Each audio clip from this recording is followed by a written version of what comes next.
This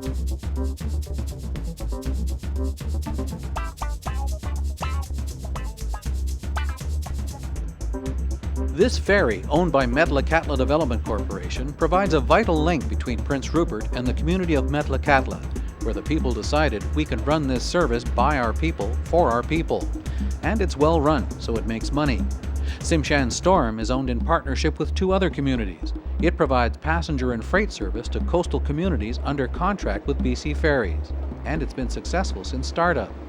That same Why Not Us spirit got the Development Corporation started 2 decades ago, with Harold Layton at the helm. Business was growing in the area, and we started to see a lot of movement on the territory. And so we thought, we better be involved in this if we want to do business and at the same time protect some of our territories. From the start, they knew they'd have to build credibility. You got to prove to the outside that if we sign agreements or joint venture agreements that, we don't walk away from them. We always got to try to be better than everyone else. We strive for excellence, and that's something we've been building on every year. They've learned some hard lessons. In the early years, one of our biggest projects, we were involved in the fish farming industry. And we were in it for 5 years, and the bottom fell out of the industry.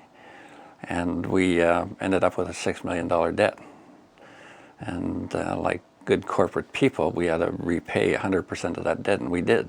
That earned them huge credibility in the financial world. Metlakatla, we can go to any bank institute, and we have no problem getting the resources, finances that we need for, I would say, any size business. With that credibility comes new business opportunities. We've got many different corporations coming in wanting to partner up. In fact, at this board meeting, directors heard a proposal for a multi-million-dollar aquaculture partnership. Metlakatla Development Corporation has many companies under its umbrella. Seashore Charters is one of Prince Rupert's marquee tourism companies and a leader in Aboriginal tourism. As well as whale watching, it shares Tsimshian culture with its Pike Island Natural Discovery Tour. Metlakatla opened its own gas station and convenience store at Grassy Bay and did so well that Petrocan asked them to join their brand.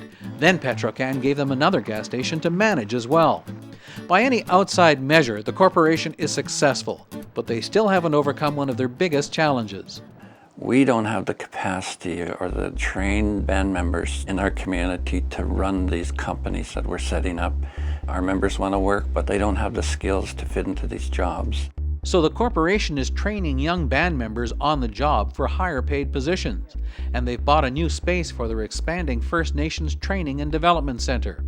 All of this is guided by underlying principles that come out of First Nations culture, eco-based management, and sustainability. Look at the impacts on the environment. Look at whether we're damaging a fishery or whether we're damaging the land or one of our rivers.